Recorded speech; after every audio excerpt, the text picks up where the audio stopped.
Welcome to Share the Word. Many, if not most Christians who understand the development of Christianity will agree that the Apostle Paul has had a greater impact on the world more than any other follower of Jesus. And in chapter 14, we'll see exactly why he was able to do what he did.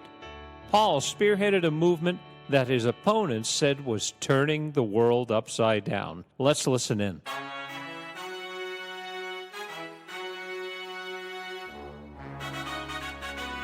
For 100 imaginary points, can you name that movie theme music? Maybe if you grew up on another planet, it doesn't sound familiar to you, but for most of us, it's obvious, isn't it? In fact, since the first film came out in 1976, titled simply Rocky, I think a half dozen sequels or maybe more have been made. They're all pretty similar, it seems to me, as I look back on it, and there's a little doubt where the storyline is headed. But they all did well at the box office because we love a story that speaks to the triumph of the human spirit. If you're from Pluto and the movies in the Rocky franchise are news to you, they're about a seemingly overmatched heavyweight boxer from Philadelphia, Pennsylvania, who manages to become the heavyweight champion of the world. The movies all lead up to a similar climax, a big championship match where Rocky is in the ring, seems to be completely overmatched by some invincible, glaring, muscle-bound opponent. Everyone seems even more formidable each new movie. You know he's going to get his brains beat out, he's going to take a severe beating, and he does. Rocky gets manhandled for most of the fight in what seems like a total mismatch, but by the later rounds, he looks totally exhausted and like he's done. And he gets floored by a final powerful blow by one of his opponents, collapsing him to the canvas. He's lying there, dazed and bleeding. You wonder if he's even alive. In the original, I can still remember his manager yelling from the corner, "Just stay down, kid, just stay down." But somehow, Rocky gets himself up off the mat one more time, and against all odds mounts the most improbable comeback imaginable as the theme music blares over, eventually mustering a last burst of energy and landing a big shot that catches his opponent by surprise and knocks him out. And Rocky is the champ one more time. Cheers! I bet you are thinking, what in the world does that have to do with anything in the New Testament? Well, stay tuned. Back in chapter 9, when I was describing for you Saul's conversion, do you remember God telling the prophet Ananias at that time, "Go, for this man," referring to Saul, "this man is my chosen instrument to proclaim my name to the Gentiles, to their kings, and to the people of Israel. And I will show him how much he must suffer for my name." God was speaking to his prophet who he wanted to welcome Saul of Tarsus to his new team, we might say. The emphatic "go" was because Ananias was not really interested in going. He was hesitant to go meet up with his fellow, who had come to Damascus for the purpose of hunting down Christians. Notice, though, God didn't tell Ananias, "I will show Saul what awesome things he is going to accomplish for me." But he said, "I will show him how much he must suffer for my name." At the time, I didn't comment on this because that's a very interesting line. But in today's lesson, Acts chapter 14, we're going to start to understand just what that line meant. Last time we were discussing the outset of what is usually referred to as Paul's first missionary journey, when Barnabas and he were commissioned by their home church in Antioch, Syria, to carry the gospel westward. Their objective was not only to share the story of Jesus in new places, but also to plant local Christian churches wherever they found people who would accept it, to try and then reproduce in more places what God had been doing for some time now in Antioch. Remember, when I say churches, just as when Luke says churches here in Acts, we're talking about groups of people, groups of believers who met together to worship God and learn what Christians should believe and think and how Christians should live. These early Christians most often met in whoever's home in the group was the largest. In the Roman province of Galatia, Paul had targeted the cities of Pisidian Antioch and a few others, where they got a mixed response to their preaching. Some listened to it and received the message of Christ. Others, especially Jews in those places, were not only put off by the apostles' message, but so angered that they ultimately drove Paul and Barnabas out of the city of Pisidian Antioch. By the time they left there, though, there was already a sizable number of new believers. They then turned their sights toward Iconium, a city 95 miles to the east, like 5 days' worth of travel. That place still exists today, by the way. It's called now Konya in Turkey. Again, there was a divided response there. But Luke says a large number of both Jews and Gentiles accepted the gospel message about Jesus. Those in opposition, however, were so opposed that they were actually plotting against the apostles' lives, and when the Christians got word of that, Paul and Barnabas secretly slipped out of that city and headed south into the countryside. After about 30 miles of looking over their shoulders, wondering if they were going to be pursued, they came to a smaller town called Lystra. The only notable thing about this place was a beautiful temple there to Zeus, just outside the city's gates. It had been there for as long as anybody remembered and probably looked kind of out of place in this location. Lystra was not a Roman colony, just a provincial town. There was no Jewish synagogue there. The people were less sophisticated, we'd say, country folks. Now, you have to understand some background to understand what happens next at this place. A well-known Roman author named Ovid, in his book titled Metamorphoses, records a legend about this particular town. According to the legend, sometime in the distant past, the gods Zeus and Hermes had come down to this town disguised in human form. They went from house to house throughout Lystra, pretending to be poor travelers, seeing if anybody there would show them hospitality, but they were turned away, time and again, until finally they were welcomed in by one older couple. According to the legend, the gods turned these older people's home into this beautiful temple that you now saw outside the gates of Lystra. But they rained down judgment on all their selfish neighbors who had inhospitably turned them away. Every citizen of Lystra knew this local legend. Well, you'll never believe what happened at Lystra. Luke describes it for us colorfully in Acts chapter 14, beginning at verse 8. When Paul and Barnabas reached this little town, apparently at their first attempt to publicly preach there, Paul noticed a crippled man paying close attention to what he was saying, and he sensed in this man that he was believing the gospel message. He stopped speaking, and fixing his eyes on this fellow, he said, "You there, stand up on your feet." Now this was a congenital cripple, a man who had been lame from birth. Everybody in this little town knew his situation. Yet at Paul's command, he stood up, and he began to walk normally. When the locals saw this, they were astonished, and one of them shouted in their own dialect, which Barnabas and Paul did not understand, "Hu nachu keu." I just made that up. But whatever the man shouted in their native language, Luke says meant, "The gods have come back to us in human form." Zeus and Hermes were back among them, or so they imagined. Consistent with the legend, Saul and Barnabas sure looked like two poor wanderers, and they had demonstrated the power to work wonders. It seemed to all fit the legend. The effect on these superstitious people was electrifying. This time they determined the gods would not be disappointed in their reception. The people who witnessed the healing were all excited, were all talking at once. Hearing the commotion, the rest of the townspeople came out, pouring from their homes to see what was going on.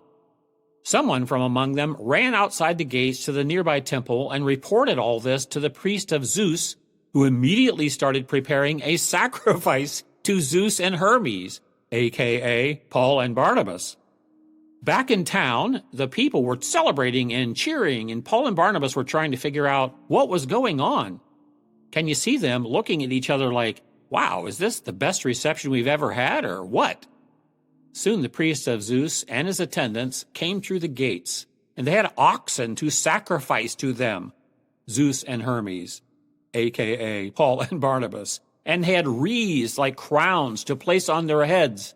The pagan priest started doing obeisance, bowing before the apostles like he was worshiping them. When it dawned on Paul and Barnabas what was happening, they were horrified. Luke writes at verse 14 and 15, when the apostles, Paul and Barnabas, heard this or understood this, they tore their clothes and they rushed out among the people shouting, "Why are you doing this? We're just men, humans like you. We're here to bring you good news and to tell you to turn away from these worthless superstitions to the true and living God." Even so, they had trouble restraining these people who were swept up in euphoria. Now talk about bad timing.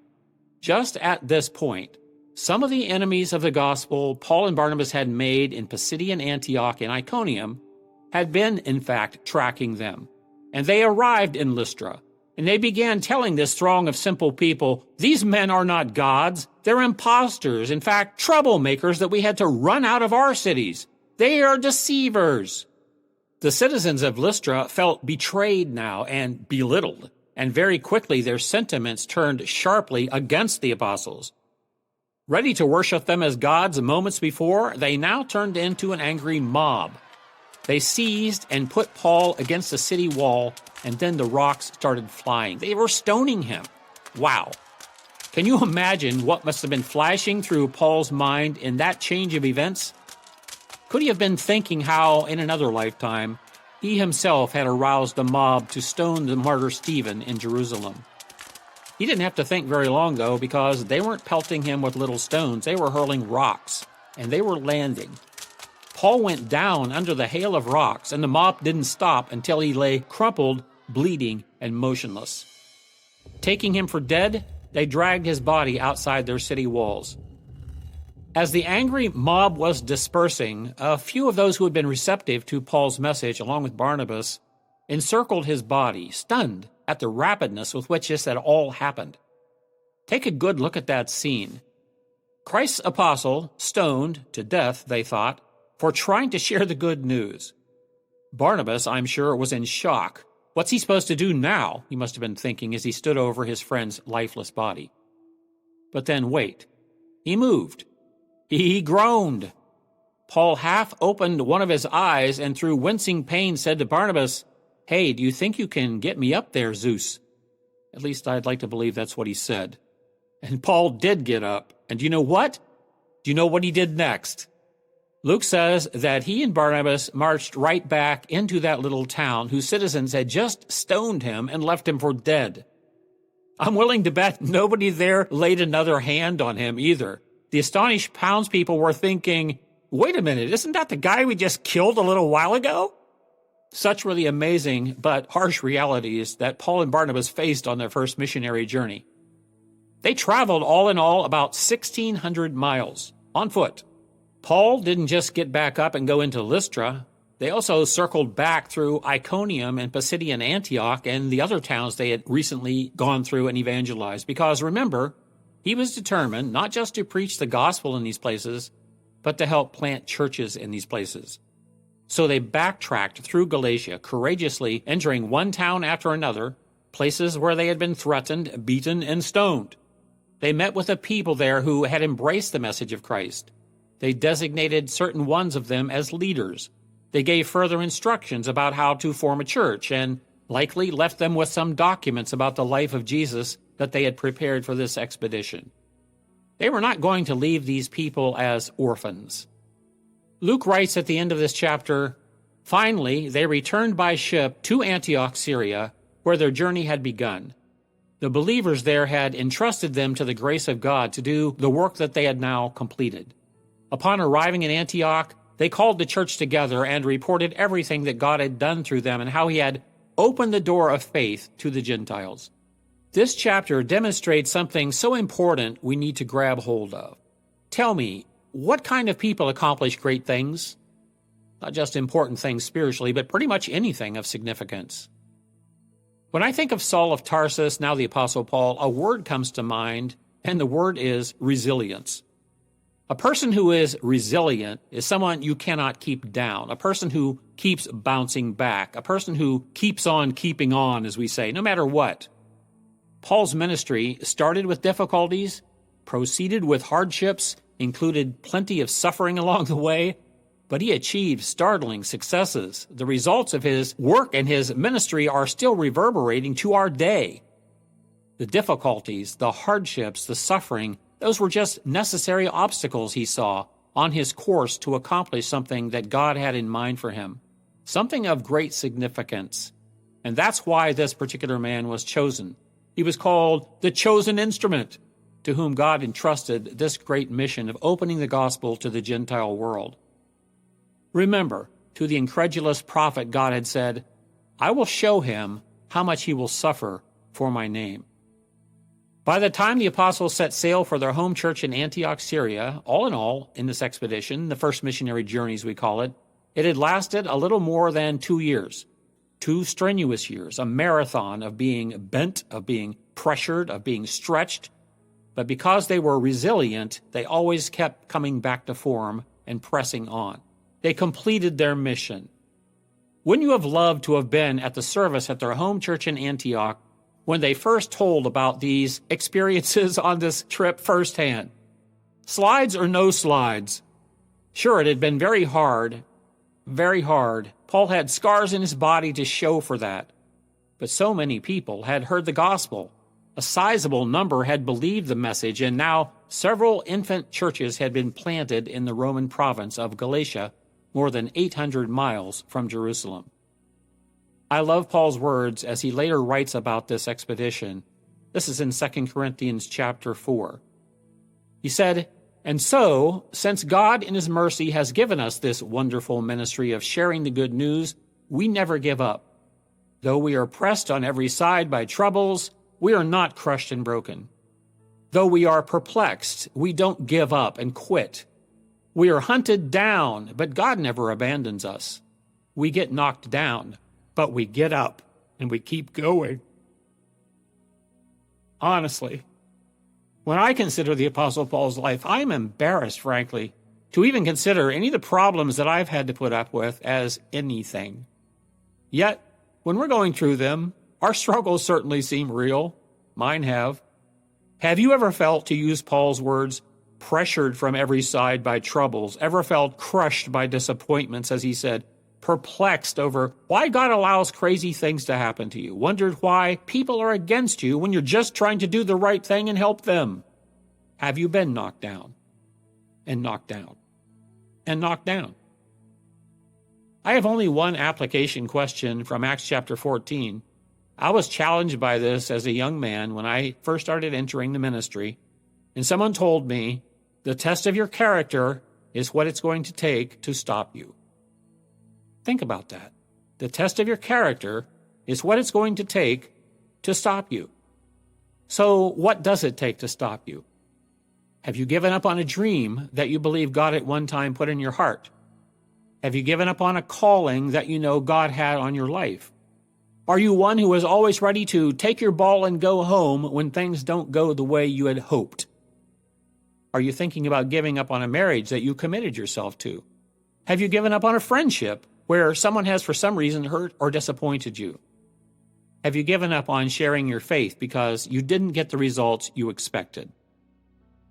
If while looking into the mirror of God's Word today you realize you are not fulfilling what God has called you to do and to be, I want you to do this.